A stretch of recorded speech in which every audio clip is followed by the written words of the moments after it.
Oi pessoal, eu sou a professora Heloísa e hoje eu tô aqui para conversar com vocês um pouquinho sobre a pop art. A pop art, ela vem da expressão inglesa arte popular, mas ela está relacionada, na verdade, com a cultura de massa, com a indústria cultural. Esse movimento artístico apareceu nos Estados Unidos por volta de 1952 e alcançou uma extensa repercussão internacional. A fonte de criação para os artistas ligados a esse movimento era o dia a dia das grandes cidades norte-americanas, pois sua proposta era romper qualquer barreira entre arte e vida comum. Eles queriam colocar a arte em circulação. Da mesma maneira que as mercadorias estavam em circulação, eles queriam colocar a arte em circulação também. Para a pop art interessam as imagens, o ambiente, enfim, a vida que a tecnologia industrial criou nos grandes centros urbanos. Os recursos expressivos da arte pop, como uma forma de questionamento, são semelhantes aos dos meios de comunicação de massa, como o do cinema, a publicidade, a televisão. Eles se baseavam nos meios de propagação da cultura de massa para propagar a pop art. A pop surgiu como um movimento artístico que vai se apropriar da cultura de massa, só que ela vai fazer uma apropriação da cultura de massa em um tom crítico, tá? Eles foram influenciados pelos dadaístas e eles retratavam o cotidiano de uma forma que coisas que não eram vistas como obras de arte agora seriam vistas como obras de arte. Dessa forma, procurando elevar a cultura popular ao nível de uma arte erudita. E eles conseguiram, dessa maneira, chamar a atenção do público. Quando eu falo que eles foram influenciados pelos dadaístas, vale lembrar que os dadaístas, eles se apropriavam dos objetos por deslocamento e transformavam em obra de arte. Maior exemplo, a fonte do Marcelo Champ, que é o mictório, que ele remove do seu local original como um objeto cotidiano feito em escala industrial e leva para o museu transformando em obra de arte. Tá? A pop vai se inspirar nessa ideia do deslocamento de algo cotidiano para a arte. Eles vão pegar coisas de consumo, inclusive embalagens de alimentos, e eles vão transformar em arte. Tá? É a mesma ideia de deslocamento que os dadaístas tiveram. Então, eles são fonte de inspiração para a pop art. Para que a gente possa falar da pop art, é importante ressaltar que a pop art está relacionada com a crítica ao consumo compulsivo, né? Com a crítica ao consumo de bens materiais e também a crítica ao consumo de bens culturais, né, feitos pela massa. Então, em um primeiro momento, antes de entrarmos nos artistas e tudo mais, nós precisamos falar um pouquinho sobre indústria cultural, sobre reprodutibilidade. Nós precisamos falar um pouco sobre a crítica filosófica por trás da pop art. Ao falarmos aqui sobre reprodutibilidade técnica, é muito importante lembrarmos do filósofo alemão Walter Benjamin, onde ele vai fazer críticas quanto à facilidade de reprodução. Por quê? A obra de arte, segundo Walter Benjamin, ela possui aura. O que é essa aura?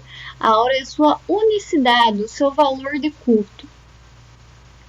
Aí ele vai comentar aqui que a partir do início das tecnologias, quando você consegue reproduzir as esculturas, consegue reproduzir as gravuras, hoje temos impressoras 3D, fotografia e tudo mais, a reprodução, a reprodutibilidade técnica, ela se torna muito fácil, ela se propaga de uma maneira muito grande. E aí, as imagens da arte, as obras de arte, elas acabaram se propagando de uma forma técnica, se reproduzindo tecnicamente, de maneira que a sua imagem ela é espalhada, ela se torna conhecida, o que é muito bom, porque você está democratizando o acesso à arte. Você reproduzir as imagens e levar até as pessoas, é muito bom você ter acesso, essa democratização do acesso através da reprodutibilidade técnica. Esse é um ponto positivo. Mas um problema da reprodutibilidade técnica vai ser o fato da imagem chegar sem só contextualização, sem a sua ideia inicial. Chega até as pessoas e se torna algo decorativo.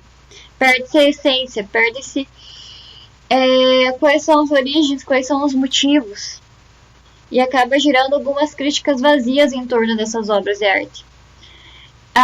Então, nós vamos entrar aqui num conceito da aura da obra de arte. Tá? Walter Benjamin, em seu texto A Obra de Arte na Era de sua Reprodutibilidade Técnica, afirma que um dos principais aspectos perdidos quando a arte passa a ser meramente reproduzida é a sua aura, ou seja, o seu caráter de originalidade e autenticidade, perdendo-se assim a sua tradição, em que a existência única é substituída pela existência serial. Então, aqui é o que acontece. A reprodução da obra de arte, ela acontece de uma forma tão grande, uma escala tão grande, que a obra de arte ela acaba sendo banalizada, ela perde a sua aura, ela perde o seu sentido original. Por quê? Porque apenas a sua imagem está sendo reproduzida massivamente e não toda a sua história junto com ela, tá? E aí, o Walter Benjamin fala que quanto mais reproduzida é uma obra de arte, tem duas traduções, né? Uma tradução de que a aura ela se perde quando a imagem é reproduzida muitas vezes, e também tem uma versão de que a aura ela vai se dissipando, ela vai se separando, ela vai se espalhando junto, tá? Só que aí nós temos que perceber que existem momentos que acontece a perca dessa aura, outros momentos que essa aura acaba até aumentando, pois a imagem se torna conhecida, então a vontade de conhecer a original também pode ser aumentada. Então a questão da aura é uma coisa que nós temos muito a refletir, tá? Nós temos que pensar o seguinte: a aura, ela está relacionada com a questão da unicidade da obra de arte, tá? Quando a obra de arte ela é reproduzida de forma técnica, você está democratizando o acesso a sua obra de arte. Porém, as reproduções não trazem as mesmas informações e intenções da obra original. Ao mesmo tempo, a obra tem um caráter de maior ou menor influência com base em dois valores distintos. Então, nós vamos ter o valor de culto e o valor de exposição. A partir do momento em que ela se torna reproduzível, seu valor de exposição se sobressai, perdendo seu caráter ritualístico e assumindo novas funções. Tá? Caráter de culto é sua unicidade, é a emoção de você ver a obra original e você cultuar a obra original. Tá? No sentido realmente espirituoso, no sentido realmente ritualístico. E eu não falo ritualístico de figuras de santos contemporâneos. Eu falo ritualístico no sentido de que na arte rupestre, os homens pré-históricos, eles pintavam as suas cenas de caça dentro da caverna em um sentido ritualístico. Muitas vezes eles faziam esses desenhos em partes de difícil acesso da caverna para que eles aprisionassem a alma do animal que eles queriam caçar lá dentro. Então, esses desenhos, essa arte rupestre, ela era feita com um caráter ritualístico e não se tinha a preocupação de reproduzir. Não importava se alguém ia ver ou não ia ver. Eles faziam em um caráter ritualístico essas pinturas na parede da caverna, tá? E o valor de exposição é quando uma obra ela é reproduzida muitas vezes e a sua importância acaba sendo realmente no valor de reprodução. No sentido de que, vamos pegar que a Mona Lisa é a obra mais reproduzida, é a obra que tem mais releituras, mais apropriações, mais cópias e tudo mais. Ela tem uma importância de culto muito grande, no sentido das suas preocupações históricas e tal, mas como ela se tornou uma figura popular, ela tem um valor de exposição muito grande também. Porque as pessoas não a conheceriam tanto quanto ela é conhecida se ela não fosse tão reproduzida, tá? Então, o caráter de culto é o valor da unicidade E o caráter de exposição é o valor da quantidade de reproduções, tá? Então assume novas funções, não tem mais a função ritualística quando é um caráter de exposição. Mas o que é aura, né? Nos períodos em que a arte servia como suporte para a fé, os ícones religiosos ou construídos para exaltar alguma figura heróica tinham mais valor de culto pelo seu caráter sagrado e até mesmo santo. Hoje, na era industrial, com a possibilidade de reprodução da arte, uma das suas principais funções é mobilizar a sensibilidade das massas através dos meios de comunicação, incentivando o consumo e convertendo o entretenimento em mecanismos de controle e de influência. Qual que vai ser a crítica da pop art?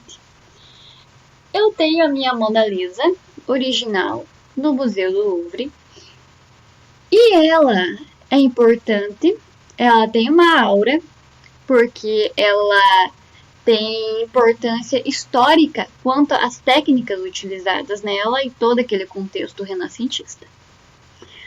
A crítica da pop art é você pegar a Mona Lisa, fazer releituras e transformá-la em um objeto de vendas, em um objeto comercial, reproduzir a sua imagem em prol do consumismo, tá?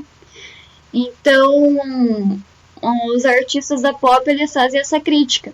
Que é bom ter acesso, é bom conhecer, é democratizar, mas você está pegando essa figura histórica e está transformando ela em um bem de consumo. Essa é a crítica da pop art, tá?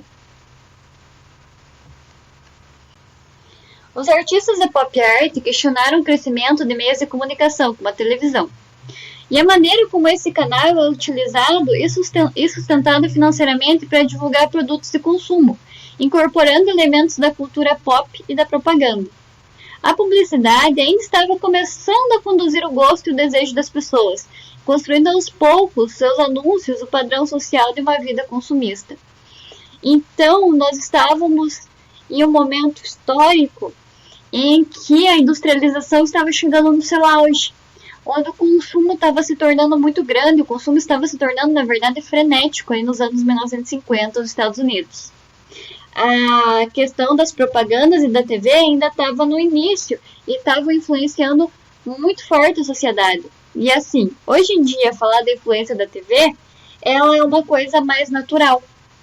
Mas naquele momento tinha um impacto muito maior. Porque você basicamente não tinha anúncios. Tinha, mas de uma forma mais sutil, né? Cartazes, uma rádio, uma coisinha mais tranquila.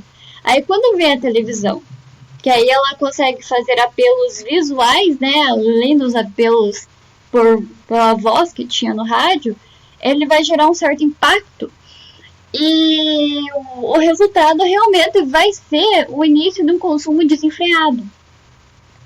Bom, e existe uma crítica ao consumismo no sentido de que, bom, nós estamos em um momento que as revoluções industriais já aconteceram e a indústria está muito acelerada. Nesse momento, as pessoas elas vendem o seu tempo, né, em troca de um salário. Então, elas vão trabalhar nas indústrias, né, vão trabalhar por hora, vão produzir produtos, tal, e vão receber um salário por essa produção. Só que eles não recebem tudo que a mercadoria que eles produziu vale, eles recebem apenas uma parcela. E depois, essas mesmas pessoas que produziram esses produtos vão consumir esses produtos, alimentando o ciclo do capitalismo, tá? E aí vão começar a surgir coisas como o fetichismo consumista, no sentido de que você vende a sua força de trabalho, você produz os produtos, você recebe muito menos do que esses produtos valem, do que esses produtos geram, e essa diferença é o lucro, né, dos donos dos meios de produção.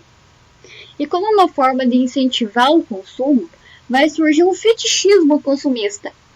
O que é o fetichismo consumista? São as modas de consumo.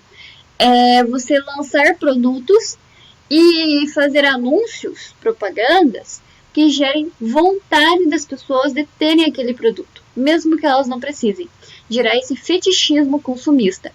Melhor exemplo de fetichismo consumista são os novos smartphones. Você compra um smartphone X e ele já faz tal, tal, tal e tal coisa, e você já quis porque você viu um anúncio, né, de que ele era muito bom e aquela propaganda toda convincente. E aí eles vão lá e lançam um X.1 e te convencem que ele é muito melhor do que o anterior.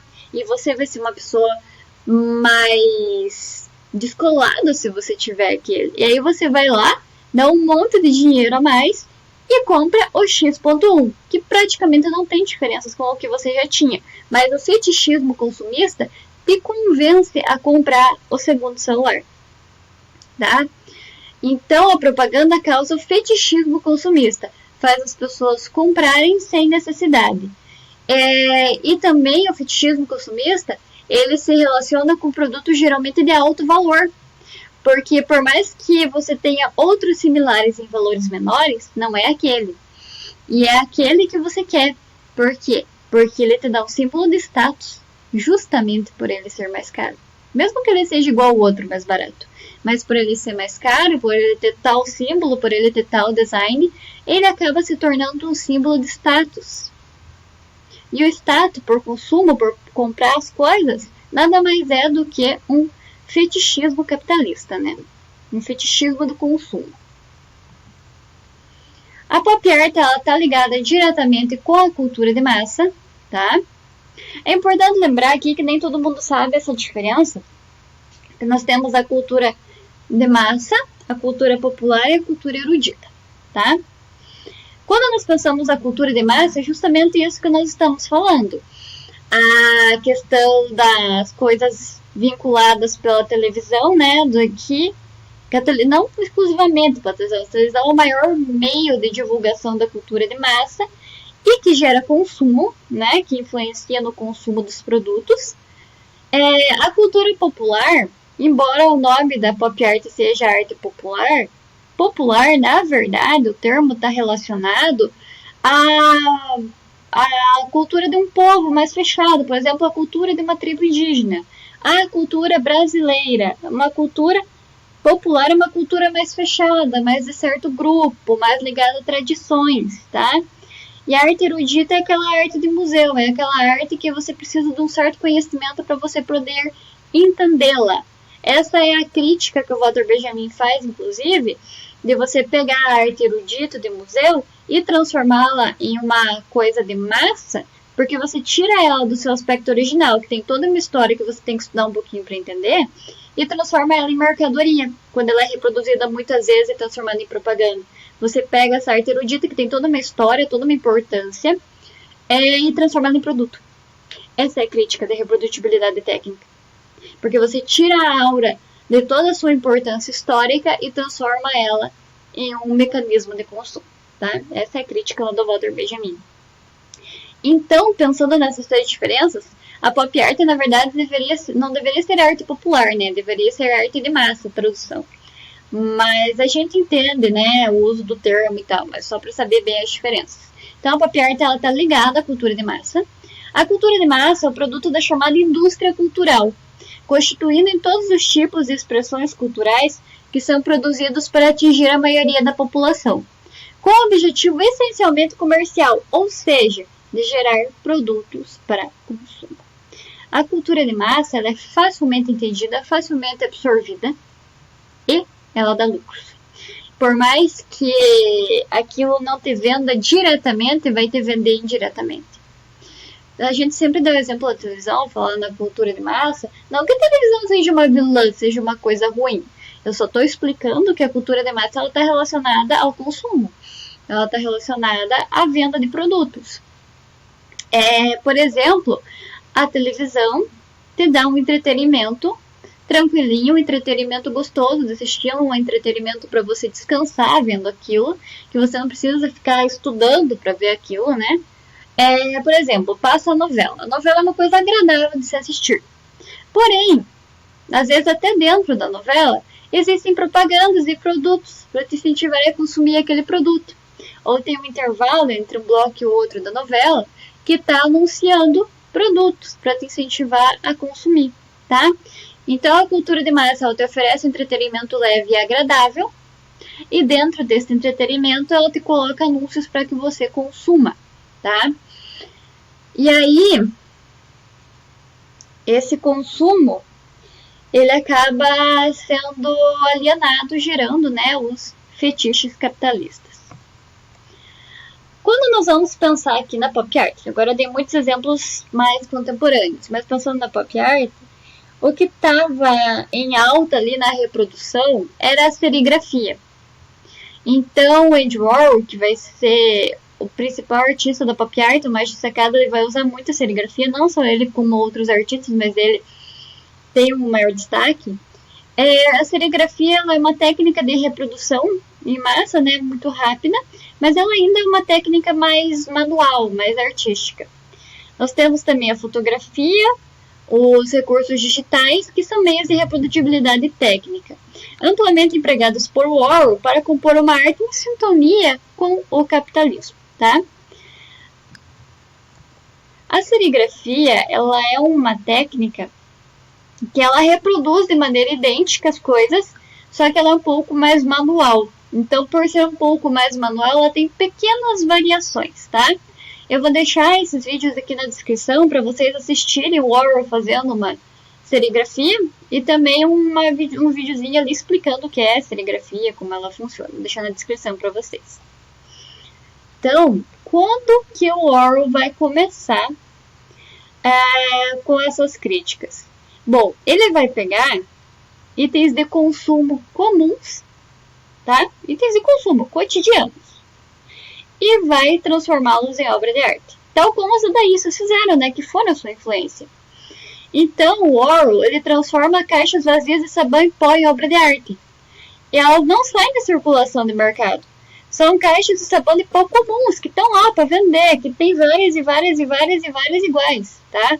Elas são ironicamente colocadas como obra de arte, por ser um objeto de consumo cotidiano e desejado, porque geralmente se associa a obra de arte como algo único, né? Então, em crítica ao capitalismo, ele retira essas caixas de sabão em pó do seu local original, do supermercado, do seu local de consumo, onde tem várias iguais, e leva-as a um status de arte. A pop art surge como um movimento artístico que se apropria da cultura de massa em um tom crítico. Ela vai usar os mesmos meios que a cultura de massa usa.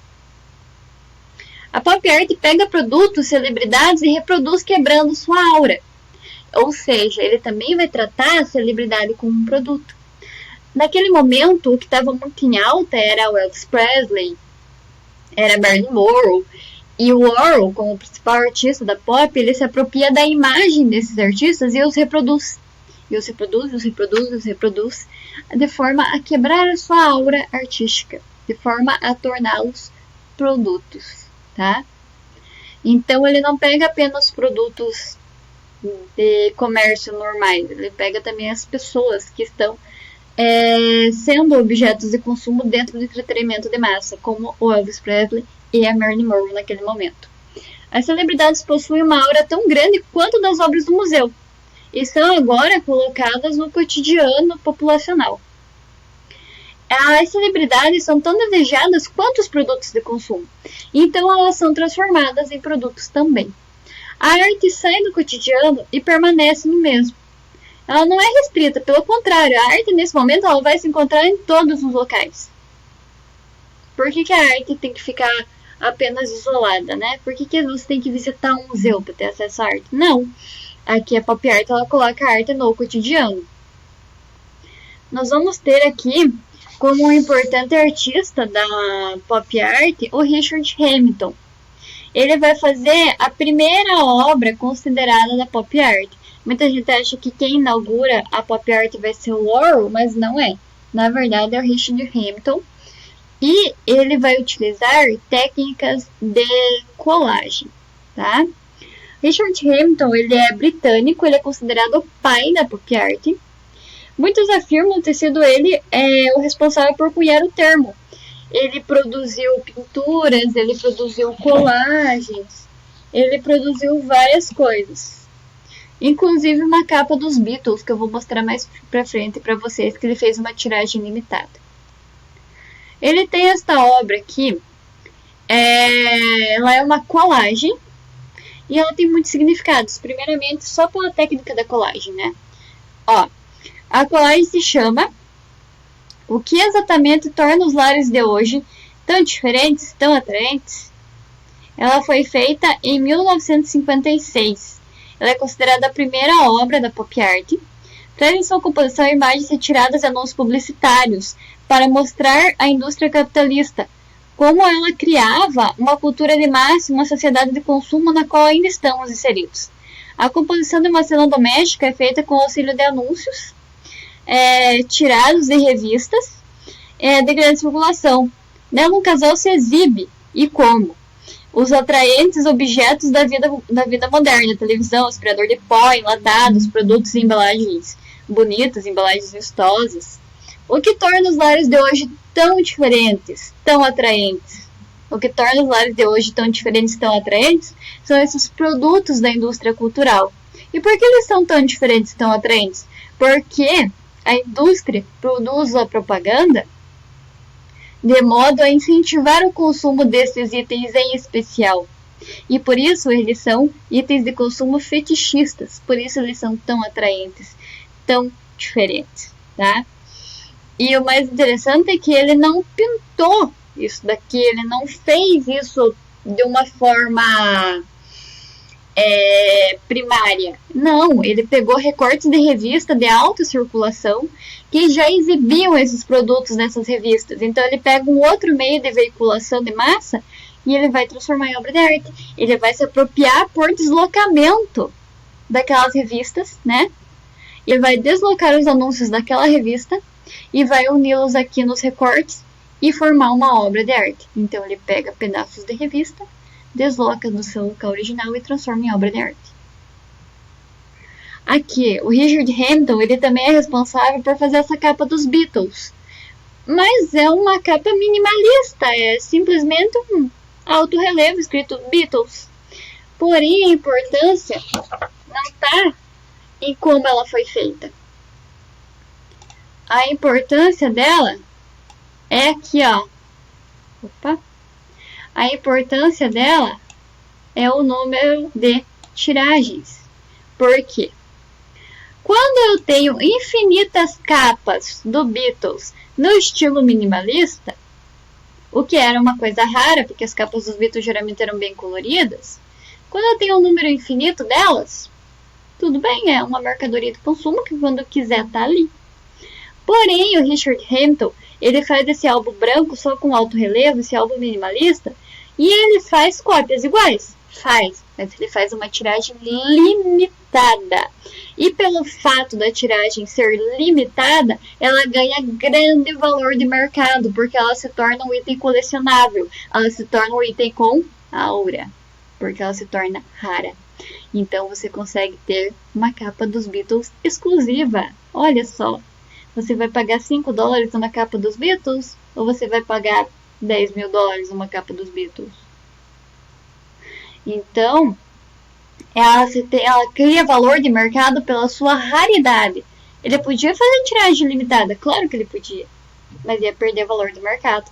Uma peça se tornar colecionável, se tornar uma coisa rara, engloba valor, engloba aura a ela. Então, por isso ele fez essa capa com tiragens limitadas. E nós vamos ter o Andy Warhol, né? Um artista super importante da pop art.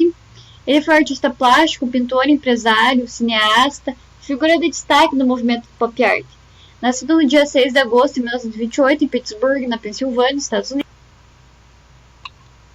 Nesse trabalho, Andy Warhol reproduz em sequência a imagem da Marilyn Monroe, que é uma famosa atriz de Hollywood aí dos anos 50, 60. É possível você imaginar que quando ele coloca elas nessas posições aqui, uma pertinho da outra, lado a lado, uma em cima da outra, ele quer lembrar que os artistas estão sendo um bem de consumo da mesma maneira que os produtos do supermercado são consumidos, colocados um ao lado do outro em prateleiras expostas, tá? A atriz está repetida várias vezes e com isso é uma arte transformada em mercadoria, pois foi fabricada pela indústria cultural. Todas elas juntas representam a massificação. Observe que elas são levemente diferentes, assim como a indústria cultural, tá? Em que sentido? Todas elas juntas representam massificação.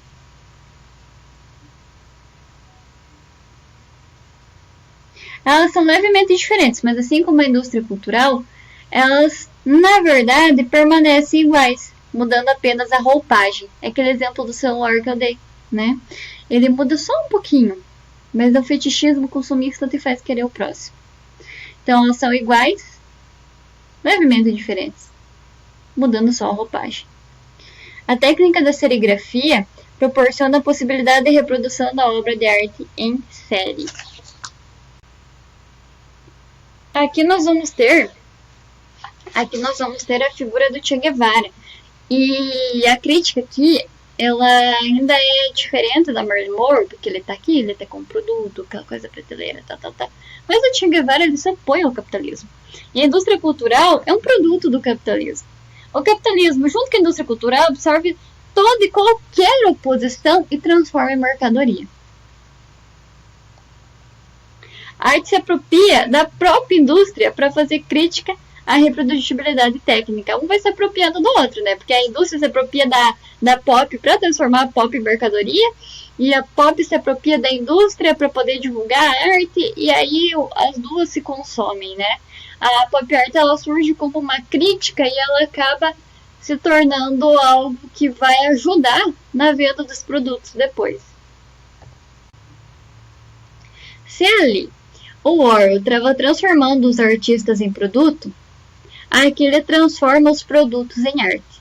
A Coca-Cola, que estava super em alta e ainda está, e as sopas Campbell, ele transforma a mercadoria em obra de arte, tá? Nós vamos ter o Roy Lichtenstein, que ele utilizava técnicas de serigrafia e litografia com a aplicação de tintas industriais e tonalidades de azul, amarelo e vermelho, que são as cores primárias, num processo caracterizado pela possibilidade de reprodução de muitas cópias de uma mesma obra. Aqui nós temos a moça com a bola do Roy Lichtenstein, feita em 1961. Ela é uma obra grande, ela tem 1,53 m por 92 cm, está no Museu de Arte Moderna em Nova York. Nessa obra, Lichtenstein se baseia em um anúncio. O artista que apreciava as imagens publicitárias destacou a moça e a bola com a qual ela se diverte. Observe como ele construiu a cena com poucos traços e poucas cores. A mesma cor escura do maiô usado no cabelo da moça, o mesmo vermelho da bola aparece em seus lábios, o mesmo branco da bola foi empregado em seus dentes, nos reflexos da luz em seus cabelos e no detalhe do maiô. Para realçar sua figura, ele empregou um tom forte de amarelo ao fundo. Note ainda como, com poucas cores e poucos traços, ele consegue criar uma imagem de uma jovem saudável, alegre, em pleno movimento. Então aqui, para fecharmos a pop art, eu trago para vocês uma questão que traz as críticas do Walter Benjamin, né, sobre a indústria cultural, associando as questões da pop art. Seria possível reconstituir a história da arte a partir do confronto de dois polos, no interior da própria obra de arte, e ver o conteúdo dessa história na variação do peso conferido, seja um polo, seja outro. Os dois polos são o valor de culto da obra e seu valor de exposição. À medida em que as obras de arte se emancipam do seu uso ritual, aumentam as ocasiões para que elas sejam expostas.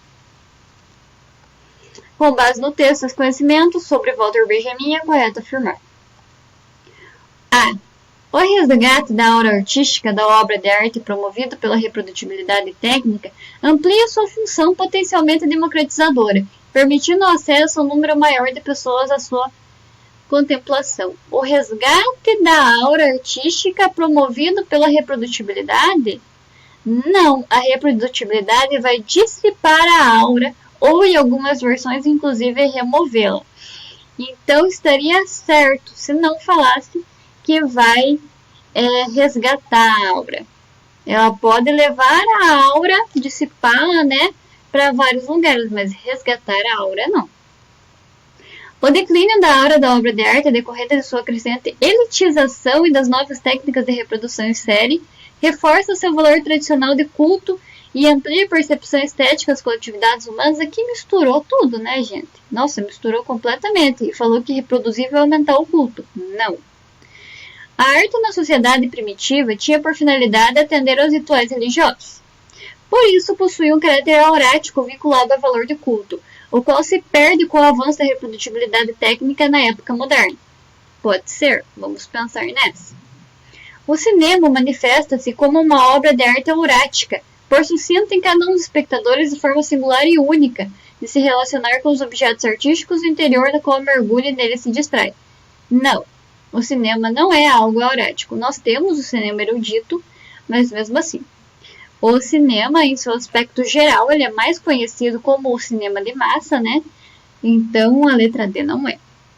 O que determina o esvaziamento da aura da obra de arte reproduzida tecnicamente é a sua reclusão e perda do valor de exposição, o que restringe o acesso das massas e se torna alienadas. Gente, que bagunça. Primeiro, se ela é reproduzida tecnicamente, ela não perde o valor de exposição, ela perde o valor de culto e ganha o valor de exposição, o que restringe o acesso das massas. Se ela é reproduzida, se ela tem caráter de exposição, ela chega ao acesso das massas, tá? E tornaria elas alienadas a partir do momento em que essa obra de arte está relacionada com o consumo e não com o seu significado original. Então aqui a letra correta é a letra C. É isso, pessoal. Hoje nós conversamos sobre a pop art e nós vimos um pouquinho sobre a indústria cultural, a aura, a reprodutibilidade técnica. Lembrando a vocês, a pop art surge como uma crítica ao consumismo desenfreado, tá? Theodor Adorno e Horkheimer, eles vão fazer críticas à indústria cultural, tá? A indústria cultural, ela produz entretenimento de massa com o intuito de gerar consumo. Walter Benjamin fala sobre a aura da obra de arte e sobre a sua reprodutibilidade técnica. Quando a obra de arte ela tem o caráter da unicidade, ela tem caráter de culto. Quando ela é muito reproduzida, ela tem caráter de exposição. É bom que a imagem seja reproduzida para que o acesso à arte seja democratizado, ok? Porém, quando a obra de arte perde o seu sentido original e se torna um instrumento para o consumo, existe uma certa preocupação em relação a transformar uma arte aurática, única, com diversas importâncias históricas e sociais, né, em um produto de consumo de massa, tá? Então essas são algumas críticas da pop art. É isso, pessoal. Muito obrigada. Até a próxima aula. Tchau, tchau.